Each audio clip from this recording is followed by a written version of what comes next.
ගත්තද හතරම? මගදී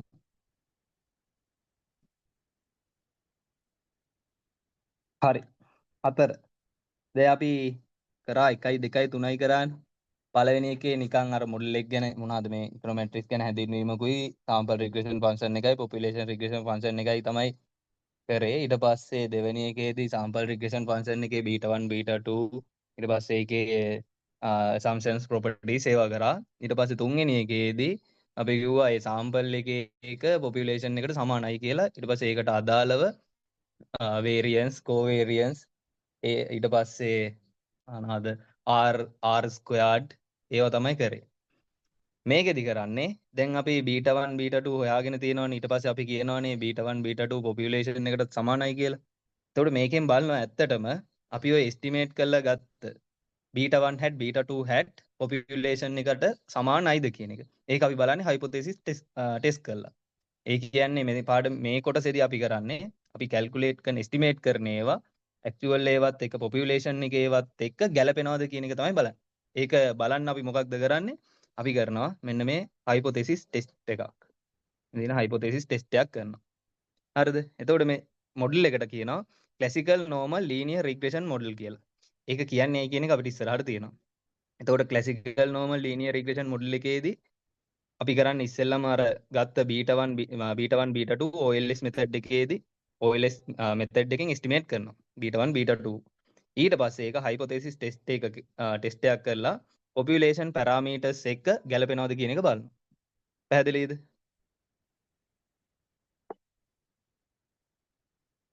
එතකොට දැන් මේ පාඩමේදී අපි කරලානේ තියෙන්නේ දැන්ටමත් β1 β2 දැන් කරන්න යන්නේ ඒක පොපියුලේෂන් පැරාමීටර්ස් එක්ක ගැලපෙනවද කියන එක බලන එක.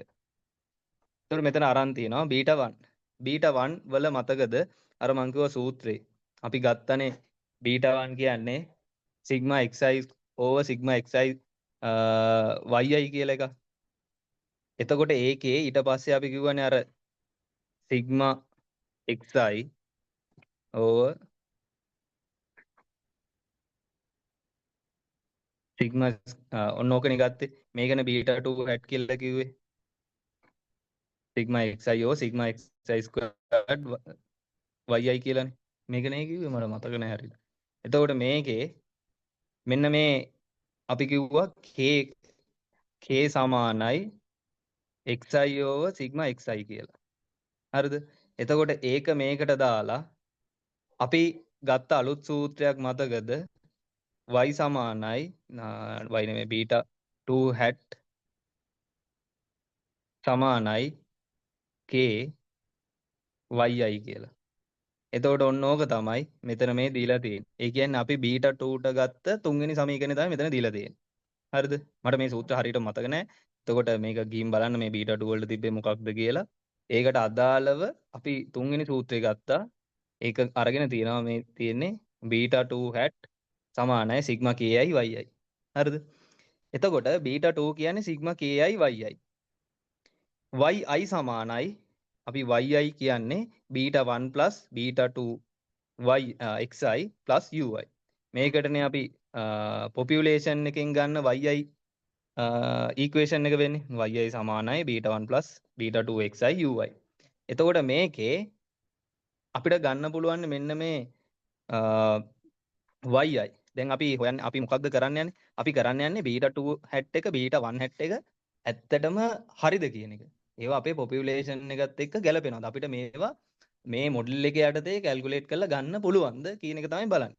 එතකොට අපි β2 මෙන්න අරගෙන තියෙනවා එස්ටිමේට් කරපු එක. ඒක දානවා මෙන්න මේකට. දැන් β2 වල තියෙන සිග්මා ki yi නේ. yi කියන්නේ මොකක්ද? yi සමාන වෙනවා β1 β2 xi ui. එහෙනම් අපිට මේ සූත්‍රය අපව ලියා ගන්න පුළුවන් yi වෙනුවට yi ගේ සූත්‍රය දාලා. එතකොට එනවා සිග්මා ki β1 β2 xi ui කියලා.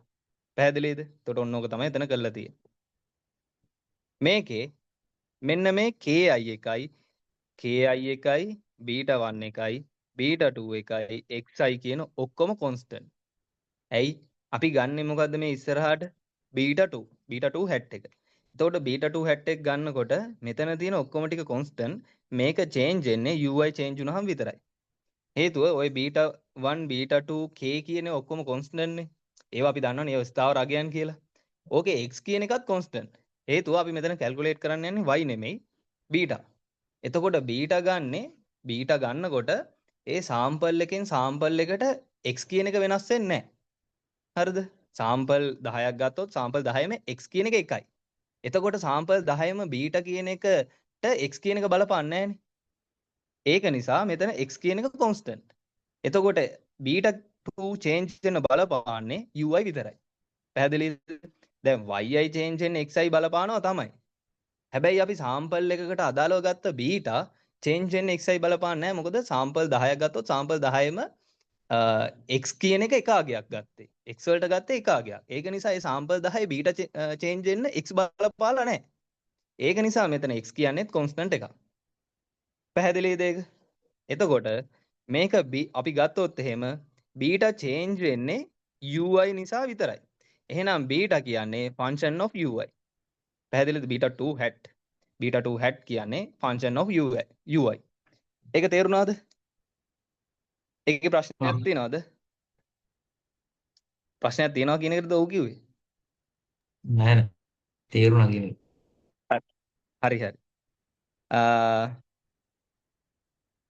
එතකොට මෙතන දීලා තියෙනවා බීටා 2 hat සමාන වෙනවා function of ui. හරි. ඊට පස්සේ දැන් මෙතන කියනවා මෙන්න මේ බීටා 2 hat එකයි ui එකයි අතර relationship එකක්. relationship between beta 2 hat and ui is linear. ඒ කියන්නේ මෙන්න මේ දෙක අතර beta 2 hat එකයි ui එක අතර තියෙන relationship එක linear කියනවා. Therefore distribution of beta 2 would be similar to ui. beta 2 එකයි ui එකයි අතර තියෙන relationship එක linear. ඒ නිසා beta 2 ගේ distribution එක සමාන වෙනවා ui ගේ distribution එකට. ඒ කියන්නේ beta 2 කොයි විදිහ ui කොයි විදිහට distribute වෙන්නේ ඒ විදිහටම තමයි beta 2 distribute වෙන්නේ. ඒක තමයි එතන කියන්නේ. We make the assumption that ui is normally distributed. We make the assumption that ui is normally distributed. එතකොට ui normally distributed වෙනවා නම් අනිවාර්යයෙන්ම beta 2 hat එකත් normally distribute වෙන්න ඕනේ. එතකොට අපි ඒක ගත්තොත් normally distribute කියන්නේ මොකද්ද? අර mean 0 variance එක 1 වෙන්න ඕනේ. variance එක sigma squared වෙන්න ඕනේ. එතකොට ඒක තමයි අපි normally distribute කියලා කියන්නේ. අර අපි ඊයේ ඇන්දේ මෙන්න මෙහෙම මේකේ මෙන්න මෙතන mean එක තියෙනවා. ඊට පස්සේ variance එක දාලා අපි අර කියන්නේ මේකේ අපි ඉස්සරහට බලමු මේකේ තියෙන එක. මෙන්න මේක දැන් හිතන්න ui වලට අදාළව ගත්තේ කියලා. ui වල මේක මේ විදිහට නම් distribute වෙලා තියෙන්නේ. beta 2 වලත් ඕක ওই විදිහටම තමයි distribute වෙන්නේ කියන එක තමයි එකෙන් කියන්නේ. හරිද? එතකොට ඒ assumption එක ඕනේ අපිට ඉස්සරහට යන්න. දැන් මොකද්ද කිව්වේ?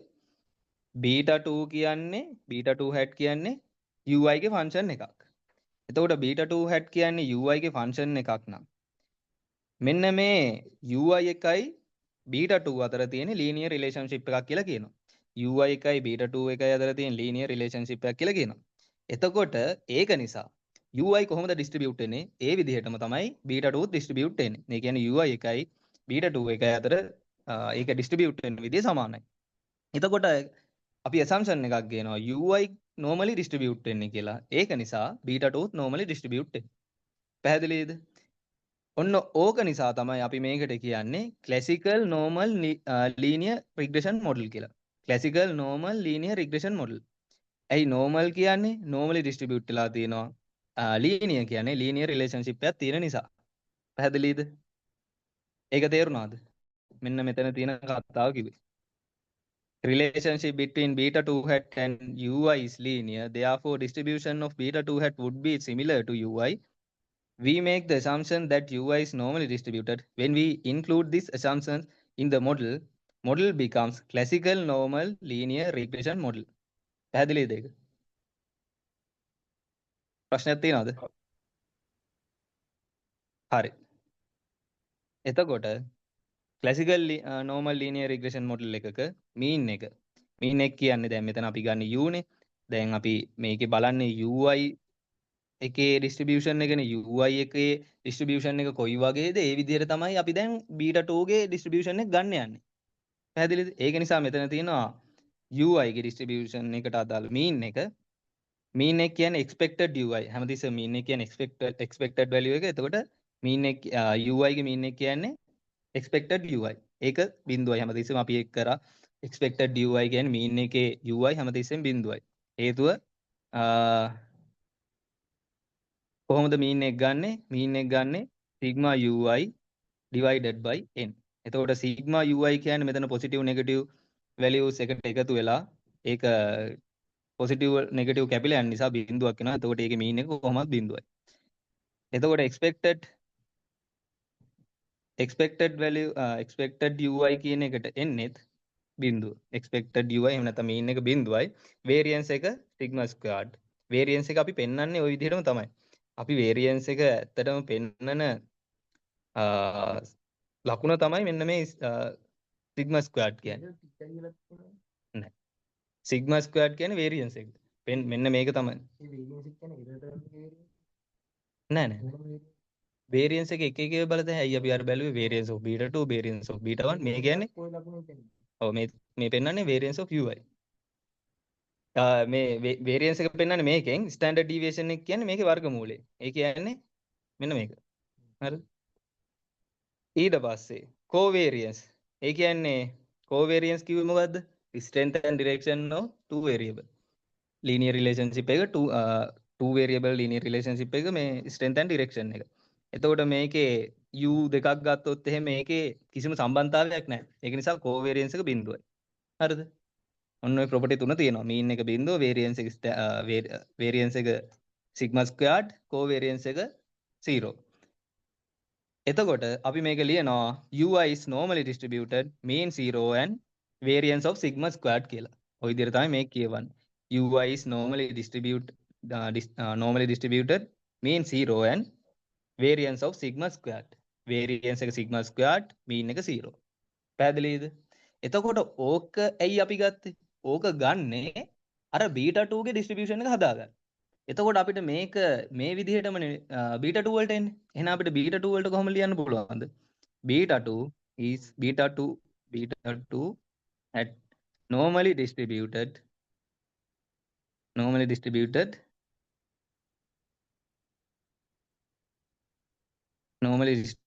එතකොට මේකේ β2 ගේ mean එක මොකද්ද? β2 ගේ mean එක β2 නේ.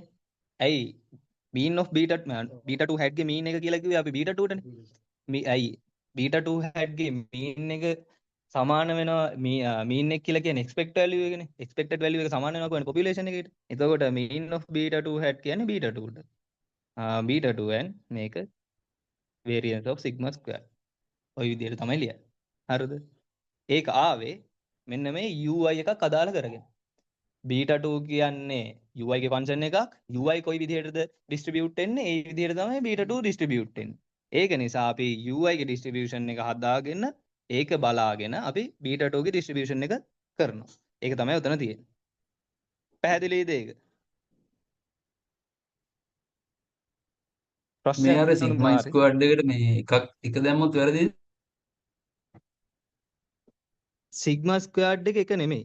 මෙතන සිග්මා ස්ක්වයර්ඩ් එක මෙතන සිග්මා ස්ක්වයර්ඩ් මේක ඇවිල්ලා මේක ස්ටෑන්ඩඩ් වේරියේෂන් ස්ටෑන්ඩඩ් ඩීවියේෂන් එක ගත්තොත් ඒක එක. මෙතන සිග්මා ස්ක්වයර්ඩ් කියන්නේ එක නෙමෙයි. සිග්මා ස්ක්වයර්ඩ් කියන්නේ වේරියන්ස් එක. මෙතෙන්ට අරන් තියෙන්නේ වේරියන්ස් එක. හරිද? මේ තියෙන්නේ වේරියන්ස් එක. ඕක ස්ටෑන්ඩඩ් ඩීවියේෂන් එක ගත්තොත් ඒක එක කියලා කියනවා. ඒක අපි ඉස්සරහට තියෙනවා. ඒක බලමු. හරි. ඔව්. ඒ කියන්නේ ඕක අර ස්ටැට් වල තිබ්බා. ඉස්සරහට බලන් තියෙනවා. ඊට පස්සේ this assumption is critical because in order to derive the sampling distribution of OLS estimators මෙන්න මේ අපි අර උඩින් කරපු assumption එක ඕනේ. මොකක්ද ඒ assumption එක? UI β2 normally hat එකයි distributed. UI එක අතර තියෙන linear relationship එක. ඔව් UI එක නෑ ඒක නෙමෙයි. normally distributed අපි අර assumption එක කරේ UI එකයි β2 hat එකයි අතර තියෙන linear relationship එකක්. එතකොට UI is normally distributed ඒක නිසා අපි කියනවා β2 normally distributed කියලා. හරිද? ඔන්න ඔය assumption එක ඕනේ. මොකටද? මේ β1 hat එකයි β2 hat එකයි අපි ගන්න නම්. ඒකට අදාළ distribution එක ගන්න නම්. ඊට පස්සේ මේ තියෙන in order to derive sampling distribution මෙන්න මේ sampling distribution එක ගන්න නම් අපිට අර කියන assumption එක ඕනේ. පැහැදිලිද? ඊට පස්සේ hypothesis test එකක් කරන්න. ඒ කියන්නේ T distribution, F distribution කියලා ඒවා අරගෙන අපි hypothesis test එකක් කරනවා. ඒකට ওই distribution එක ඕනේ. පැහැදිලිද? ඒක නිසා තමයි අපි ඔක් ගත්තේ. ඊට පස්සේ කියනවා what is normality assumption needed? Justified by central limit theorem. මේකේ කියනවා අපි ගන්න sample ගාන වැඩි වෙනවා නම් sample ගාන ලොකු වගයක් ගත්තොත් එහෙම ඒක නිකම්ම normally distribute වෙනවා කියලා. හරිද? ඒක assumption එකක්. ඇයි එහෙම කියන්නේ? කොහොමද කියන්නේ? මම දන්නේ නැහැ. මේකේ කියලා තියෙනවා justified by the central limit theorem. If we take large number of sample, the distribution of sample mean follows a normal distribution. හරිද? ඒක කියන්නේ අපි sample එක විශාල ගාණක් ගත්තොත් large number of sample ගත්තොත් ඒකෙන් මේ distribution එක normally distribute වෙනවා. ඒක තමයි එතනින් කියන්නේ. ඒක ඉස්සරහටත් තියෙනවා මේ තව ඉස්සරහ පාඩම් වලත් අපි ලොකු sample එකක් ගත්තොත් එහෙම sample ලොකු ගාණක් ගත්තොත් ඒක නිකම්ම normally distribute වෙනවා කියලා. ඊට පස්සේ දෙවෙනි එක key properties of normal distribution. key properties කියන්නේ අපි අර ගත්තේ ඒවා මේ තියෙන mean එක mean 0 variance එක sigma squared. ඊට පස්සේ statistical test depend on normality. statistical test එක depend වෙන්නේ normality එක මත. ඒ කියන්නේ අපි අර දැන් මොකද්ද මේ කරන්නේ? මේක මේ distribution එක අරගෙන hypothesis test එකක් කරන්න යන්නේ. hypothesis test එක කරන්නේ කොහොමද? t test f test use කරලා. එතකොට මේ t test එක f test එක valid වෙන්නේ මේක normally distribute වුණොත් විතරයි කියලා කියනවා. ඒක නිසා අපි අර assumption එක ගන්න ඕනේ. පැහැදිලිද? අපි කරන්න යන්නේ β1 hat β2 hat වලට අදාළව hypothesis test එකක් කරන්න. hypothesis test එක කරන්නේ t test f test යොදාගෙන. එතකොට t test f test valid වෙන්නේ normally distribute වෙලා තිබ්බොත් විතරයි. පැහැදිලිද? අන්න ඒක තමයි එතන කියන්නේ. හරි. ඒක ප්‍රශ්න තියෙනවද මොනවා හරි?